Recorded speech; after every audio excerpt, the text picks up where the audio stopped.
নমস্কার। দর্পণে বাংলায় আপনাদের সকলকে আরও একবার স্বাগত জানাচ্ছি। আমি অমিতাভ। আর এই মুহূর্তে আমরা রয়েছি শহর কলকাতায়। ঘড়িতে এখন দুপুর 12টা অতিক্রান্ত।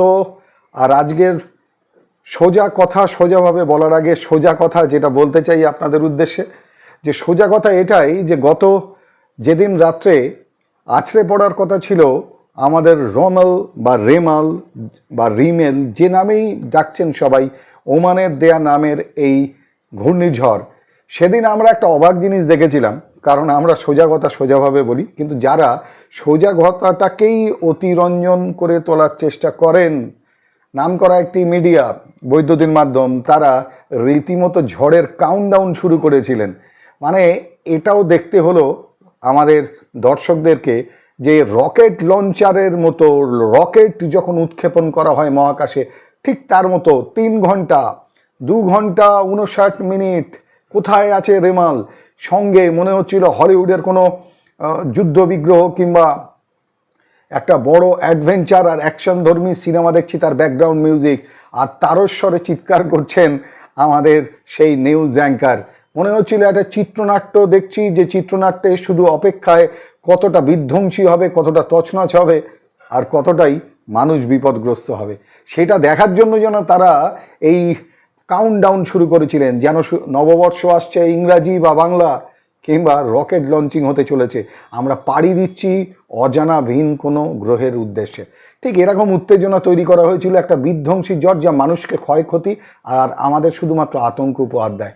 ধিক্কার জানাই এরকম বৈদ্যুতিন মাধ্যমকে। তারা সংবাদটাকে রীতিমতো একটা সিনেমার মোড়কে, একটা বিনোদনের মোড়কে তুলে ধরতে চাইছেন। সেখানে দাঁড়িয়ে বলি, দর্পণে বাংলা সোজা কথা সোজাভাবে বলতে ভালোবাসে।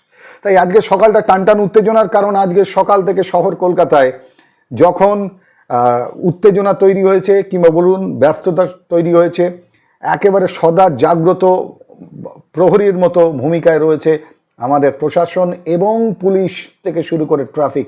কারণ আজ মঙ্গলবার মানেই 7ম দফার ভোটের আগে কলকাতা শহর আরও একবার টান টান। তবে এই উত্তেজনাটা ওই আছড়ে পড়া সন্ত্রাস বা আছড়ে পড়া তাণ্ডব রেমালের মতো ঘূর্ণিঝড়ের জন্য নয়, রাজনৈতিক ঝড়। যে রাজনৈতিক ঝড়ে দুদিকে যুযুধান, দুই পক্ষ নামছেন আজকে। একদিকে মুখ্যমন্ত্রী, অন্যদিকে প্রধানমন্ত্রী। উত্তর থেকে দক্ষিণ, কলকাতা উত্তাল, উত্তর এবং দক্ষিণ 24 পরগনা, সেখানে রাজনৈতিক কর্মী এবং সাধারণ মানুষ তাকিয়ে আছেন এক দৃষ্টিতে কি হতে চলেছে আজকে। কারণ আজ আমরা বলতে পারি যে আজ মঙ্গল কার, মোদিজির নাকি মমতার? একদিকে মাননীয় মুখ্যমন্ত্রী, তৃণমূল কংগ্রেসের সর্বোচ্চ নেত্রী সুপ্রিমো নামছেন রাস্তায়, অন্যদিকে ভারতবর্ষের যশস্বী প্রধানমন্ত্রী, তিনি আরও একবার 7ম দফার ভোটের আগে বাংলার বুকে। কিন্তু এই মুহূর্তে নির্বাচনের আগে জানাই, সকাল থেকে ঘটে যাওয়া নানান ঘটনার মধ্যে ইতিমধ্যে মমতা বন্দ্যোপাধ্যায় জানিয়ে দিয়েছেন যে 1 জুন শেষ INDIA যে জোট, সেই জোটের যে শেষ বৈঠক লোকসভা নির্বাচনের আগে, সেখানে তিনি উপস্থিত হতে পারবেন না। কারণ হিসেবে তুলে ধরেছেন বাংলায় এই ঘূর্ণিঝড়ের পরবর্তী মানুষের দুর্দশাগ্রস্ত অবস্থা থেকে তাদেরকে সঠিকভাবে তাদের বাসস্থান এবং তাদেরকে রেস্কিউ করে যে সঠিক জায়গায় পৌঁছে দেওয়া, এবং এই রিলিফ সেন্টারগুলো যাতে ঠিকঠাকভাবে পরিচালিত হয় তার দিকে নজর রাখা, এবং দুর্যোগের মধ্যে থাকা মানুষদের পাশে দাঁড়ানো। তাই মুখ্যমন্ত্রীর সমস্ত সফর এবং 1 জুনের ইন্ডিয়া বা ইন্ডি জোটের বৈঠকে যাচ্ছেন না বলে তিনি জানিয়েছেন, সূত্র মারফত খবর। কিন্তু সকালে কলকাতাতেই গুড মর্নিং শুরু হলো ইডির হানা কলকাতা শহর জুড়ে।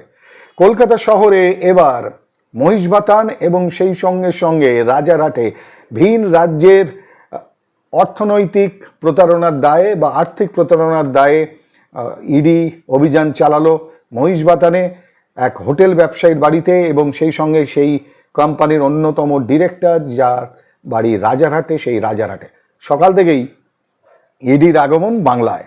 আর বাংলায় যেই মুহূর্তে ইডির আগমন ঘটেছে, সেই মুহূর্তে জানিয়ে রাখি, সকাল সকাল লিলুয়াতে ঘটে গেল একটা দুর্ঘটনা বলতে পারেন। যে সেটি আরও বেশি বড় দুর্ঘটনা হতে পারত, কিন্তু হতে পারলো না, শুধুমাত্র সেই রেলের বগি অর্থাৎ কামরাটি খালি ছিল বলে। অর্থাৎ আপনাদের জানিয়ে রাখি যে আজকে সকালবেলায় এই লিলুয়াতে লাইনচ্যুত ট্রেনের খালি কামরা, লিলুয়াতে লাইনচ্যুত ট্রেনের খালি কামরা, শুধুমাত্র খালি থাকায় বড়সড় দুর্ঘটনা এড়ালো আমাদের এই লিলুয়ার সেই ট্রেনের কামরা বা সেই ট্রেন। এছাড়াও শহরের বুকে সকাল থেকে যখন টান টান উত্তেজনায় মানুষের জনজীবন খানিকটা হলেও ব্যাহত হতে চলেছে, কারণ কলকাতা শহরের নানান পথ, সেই পথগুলো খানিকটা ট্রাফিকের কারণে এবং দুই দিকে দুই মেগা শো, মেগা র্যালির জন্য হয়তো অনেক নিয়ন্ত্রণ থাকবে, অনেক রাস্তাকে ঘুরিয়ে দেওয়া হবে যাত্রাপথকে। সেখানে আপনাদের জানিয়ে রাখি যে ইতিমধ্যেই গুজরাটের হাইকোর্ট তারা ভৎসনা জানালো রাজ্য সরকারকে, তার কারণ রাজকোটে অগ্নিকাণ্ডে রাজ্যকে তীব্র ভৎসনা গুজরাট হাইকোর্টের। তারা বলেছেন যে 4 বছর ধরে আপনারা ঘুমোচ্ছিলেন নাকি, দুটো গেমিং জোন চলছে আর সেখানে অনুমোদন ছাড়া এই দুটো গেমিং জোন চলে কি করে। রাজকোট অগ্নিকাণ্ডকে ঘিরে এভাবেই ভৎসিত হতে হলো রাজ্য সরকারকে। গুজরাটের হাইকোর্ট তারা ভৎসনা জানালেন।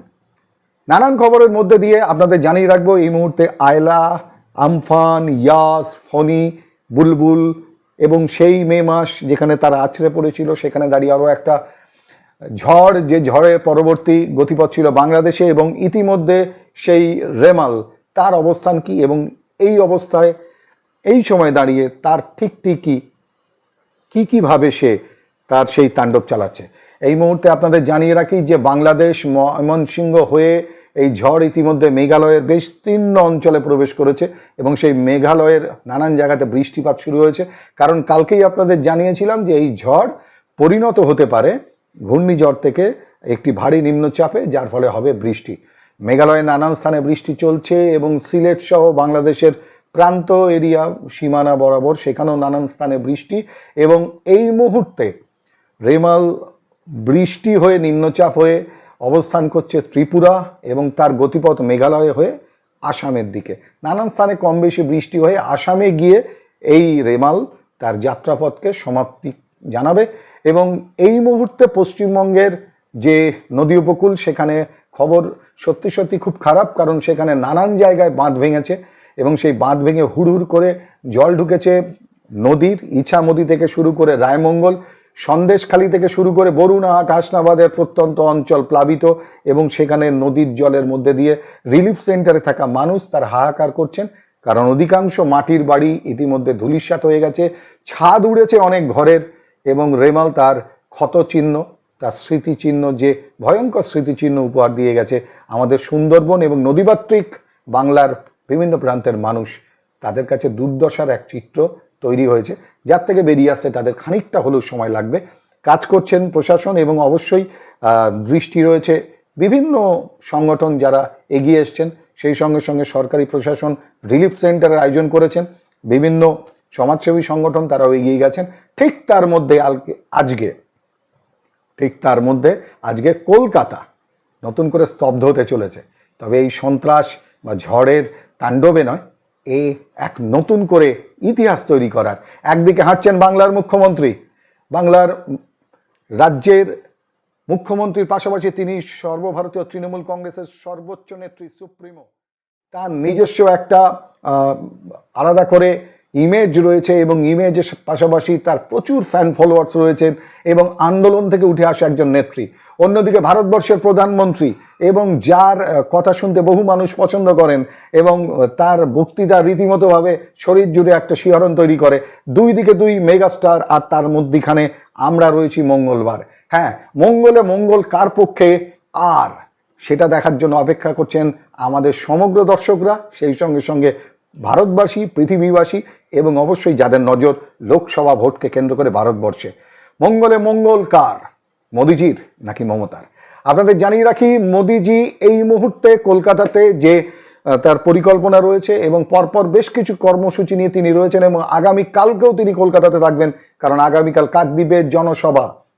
একেবারে নদীমাতৃক অঞ্চলে পৌঁছে যাবেন কালকে, দ্বীপ অঞ্চল কাকদ্বীপ সেখানে। কিন্তু তার আগে কলকাতায় আজকে ভোট ব্যাংক বড় ব্যাংক, আর সেই ভোটে শেষ হাসিটা হাসার জন্য প্রস্তুতি এবং সেই সঙ্গে তুঙ্গে ভোটের নির্বাচনের প্রচার। সেই প্রচারে আপনাদের জানিয়ে রাখি, আজকে এই মুহূর্তে আপনাদের পাওয়া খবর অনুযায়ী শ্যামবাজার থেকে সিমলা স্ট্রিট পর্যন্ত পদযাত্রা করবেন প্রধানমন্ত্রী, এবং সেটা উত্তরে তাপস রায়ের লোকসভা নির্বাচনের স্বার্থে বা তার জন্য সেই পদযাত্রায় তিনি অংশগ্রহণ করবেন। এবং মূলত তাকে কেন্দ্র করে শ্যামবাজার থেকে সিমলা স্ট্রিট এই পদযাত্রাবেগীরা থাকবে উত্তেজনা এবং আলোড়ন। পথের দুদিকে নিশ্চয়ই বহু মানুষ ভারতবর্ষের এই প্রধানমন্ত্রীকে দেখার জন্য, শুধুমাত্র দেখার জন্য, তাকে দেখার জন্য তারা অপেক্ষা করবেন। অর্থাৎ আরেকটা মেগা র্যালি হতে চলেছে, যা সন্ধ্যে 6টার সময়। তার আগে প্রধানমন্ত্রীর কর্মসূচি অনুযায়ী অশোকনগরে সভা করবেন দুপুর 2টো থেকে, এবং সেটি বারাসাত লোকসভা কেন্দ্রের বিজেপির প্রার্থী শ্রী স্বপন মজুমদারের হয়ে। এবং তারপর বিকেল 4টেতে তিনি বারুইপুরে তিনি মিটিং করবেন যাদবপুর লোকসভা কেন্দ্রের প্রার্থী ডক্টর অনির্বাণ গাঙ্গুলি বিজেপির প্রার্থী, তার পক্ষ নিয়ে তিনি জনসভায় ভাষণ দেবেন ভারতবর্ষের প্রধানমন্ত্রী নরেন্দ্র দামোদর দাস মোদী। এবং তারপর তাপস রায় অর্থাৎ কলকাতা উত্তর লোকসভা কেন্দ্রের প্রার্থী, সদ্য বিজেপিতে যাওয়া, তার সমর্থনে শ্যামবাজার থেকে সিমলা স্ট্রিট পর্যন্ত পদযাত্রায় অংশগ্রহণ করবেন প্রধানমন্ত্রী। একদিকে যখন এটি ঘটছে, ঠিক তার অন্যদিকে আপনাদের জানিয়ে রাখি, ময়দানে নেমেছেন মমতা বন্দ্যোপাধ্যায়, এবং এই যুযুধান দুই পক্ষের লড়াই রীতিমতো উত্তেজনা এবং আকর্ষণীয় হতে চলেছে। কারণ সবার প্রথমে পায়ে হাঁটবেন বা পদব্রজে হাঁটবেন, প্রায় 4 কিলোমিটার হাঁটবেন আজকে মুখ্যমন্ত্রী। এবং আপনারা জানেন তার সঙ্গে হাঁটা মানে বাকিদেরকে দৌড়াতে হয়। তিনি এতটাই মানে হাঁটার মধ্যে দিয়েও যেন একটা আন্দোলনের নতুন করে প্রতিরূপ ছুড়ে দেন, কিংবা একটা নতুন করে চ্যালেঞ্জ ছুড়ে দেন। সেখানে আপনাদের জানিয়ে রাখি যে আজকে মুখ্যমন্ত্রী মমতা বন্দ্যোপাধ্যায়, সর্বভারতীয় তৃণমূল কংগ্রেসের সর্বোচ্চ নেতৃত্ব, তিনি প্রথম বণিকমোড় বিরাটি থেকে এয়ারপোর্ট 2.5 নম্বর পর্যন্ত পদব্রজে হাঁটবেন। এবং সেই পদযাত্রা অনুষ্ঠিত হবে, যা শুরু হবে বিরাটির বণিকমোড় থেকে, শেষ হবে এয়ারপোর্ট 2.5 নম্বরে এসে। এবং রোড শোর পাশাপাশি আরও একটি রোড শোতে অংশগ্রহণ করবেন মাননীয় মুখ্যমন্ত্রী মমতা বন্দ্যোপাধ্যায়। এন্টালি থেকে শুরু করে পার্ক সার্কাস, কোয়েস্ট মল, সেই পর্যন্ত হাঁটবেন মুখ্যমন্ত্রী। পরপর 2টো রোড শো এবং উত্তর ও দক্ষিণে জনসভা এবং পদযাত্রার মধ্যে দিয়ে রীতিমতো কলকাতার আকাশ আজকে নতুন করে উত্তেজনাপ্রবণ। একদিকে রাজ্যের মুখ্যমন্ত্রী এবং ভারতবর্ষের অন্যতম রাজনৈতিক আইকন বলতে পারেন, আন্দোলনের নেত্রী বলতে পারেন, এবং একজন দাপুটে মহিলা মুখ্যমন্ত্রী বলতে পারেন, 34 বছরের বাম জামানার অবসানের অন্যতম কাণ্ডারিও বলতে পারেন। এবং সেখানে একটা জনসমর্থন তার সঙ্গে রয়েছে বাংলার মানুষের অনেকেরই ভালোবাসা, শুভেচ্ছা, এবং অবশ্যই বাংলার মহিলারা, যাদের তিনি লক্ষ্মীর ভাণ্ডার উপহার দিয়েছেন, কন্যাশ্রী, রূপশ্রী উপহার দিয়েছেন, আমাদের দেখার এই মঙ্গলে দাঁড়িয়ে সেই মঙ্গলের ঘণ্টা বাংলার রমণীরা, বাংলার নারীরা ঠিক কতটাই রোড শোগুলোকে কেন্দ্র করে তারা সেই আশীর্বাদ পৌঁছে দেন আগামী 7ম বা শেষ দফার ভোটে, যেখানে অনুষ্ঠিত হবে। তার মধ্যে কলকাতা লোকসভার কেন্দ্র রয়েছে উত্তর, যেখানে উত্তর খুঁজতে আজকে প্রধানমন্ত্রী হাঁটবেন শ্যামবাজার থেকে সিমলা স্ট্রিট। শোনা যাচ্ছে সারদা মায়ের বাড়িতেও তিনি যেতে পারেন। কিন্তু সব থেকে বড় কথা, উত্তর দক্ষিণ মিলিয়ে আজকে হাড্ডাহাড্ডি মেগা রোড শো। মঙ্গলে মঙ্গল কার, সেটা দেখার জন্য অপেক্ষা করতে হবে 1 জুন পর্যন্ত। কিন্তু তার আগে আজকে বোঝা যাবে যে জনপ্রিয়তার নিরিখে কে কাকে ছাপিয়ে যেতে পারেন। ভোট কার বাক্সে কতটা পড়বে আর কতটা কাদের রাজনৈতিক সমর্থনের জোর বাড়বে, সেটার জন্য অপেক্ষা করতে হবে 4 জুন পর্যন্ত। কিন্তু 1 জুনের শেষ নির্বাচনের শেষ মুহূর্তটুকু পর্যন্ত কেউই হাতছাড়া করতে চাইছেন না। ভারতীয় জনতা পার্টি হোক বা তৃণমূল কংগ্রেস, তারা চাইছেন নিজেদের ঘর গোছাতে। আর একজন বলছেন 400 পার, আরেকজন বলছেন ভারতবর্ষের যদি নতুন করে কোনো সরকার গঠিত হয় তার তিনি জোরদার দাবিদার। মমতা মোদী ব্যাটল আজকে সরাসরি আর কিছুক্ষণের মধ্যেই শুরু হতে চলেছে। আপনারাও থাকুন সঙ্গে, কারণ আজকে রাত্রির বেলায় অবশ্যই আপনাদের সঙ্গে শেষ পর্যন্ত কি হলো, কার হার কার জিত, কে কার হাসি চওড়া হলো, এই সবটা দেখাতে আপনাদের সঙ্গে, এবং সেই সঙ্গে আজকের সারাদিনের শেষে মোদি ম্যাজিক নাকি মমতা ম্যাজিক, কার সব থেকে ভাড়ার পূর্ণ হলো, সেটা জানার জন্য আরও একবার ফিরে আসবো আমি অমিতাভ, সঙ্গে নিয়ে দর্পণে বাংলা। কারণ ওই যে সোজা কথা সোজাভাবে। সঙ্গে থাকুন, দেখতে থাকুন।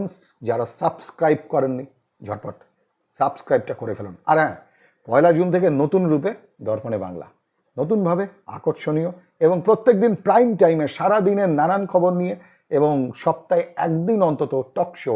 সেখানে থাকবেন আনকোরা সেই সমস্ত মানুষ যারা লড়াই করছেন এবং একটু আড়ালে থেকে লড়াই করছেন, তাদের তুলে আনার দায়িত্ব নিয়ে আমরা থাকবো কথায় কথায় অনুষ্ঠানে প্রত্যেক সপ্তাহের প্রতি রবিবার প্রাইম টাইমে। আর 1 জুন থেকে নতুন রূপে দর্পণে বাংলা প্রাইম টাইমে আপনাদের সঙ্গে সারা দিনের গুরুত্বপূর্ণ এবং অবশ্যই ব্যতিক্রমী খবর নিয়ে। আর সেই সঙ্গে 1 জুন থেকে 4 জুন পর্যন্ত থাকছে আমাদের নির্বাচনকে কেন্দ্র করে কার পাল্লা ভারী, কে হাসবেন শেষ হাসি, আর বাংলায় কি হবে লোকসভা নির্বাচনের ফলাফল। এই সব কিছু নিয়েই আমরা 1 জুন থেকে 4 জুন পর্যন্ত থাকবো। ভোটের পর লোকসভার লোকমত কিংবা লোকসভার দর্পণে, সেই লোকসভার দর্পণে নিয়ে 1 জুন থেকে নতুন মোড়কে আসছে দর্পণে বাংলা। যারা দেখছেন সঙ্গে থাকুন। সাবস্ক্রাইব যারা করেননি তাদের বলবো সাবস্ক্রাইব করে নিন, কারণ সোজা কথা সোজাভাবে, অতিরঞ্জিত খবর নয়, খবর তৈরি নয়, যা হয় সোজা সাপটা তুলে ধরবো আপনাদের জন্য, আপনাদের সামনে। ততক্ষণের জন্য বিদায় নিচ্ছি আমি অমিতাভ। সঙ্গে থাকুন, দেখতে থাকুন দর্পণে বাংলা, সোজা কথা সোজাভাবে।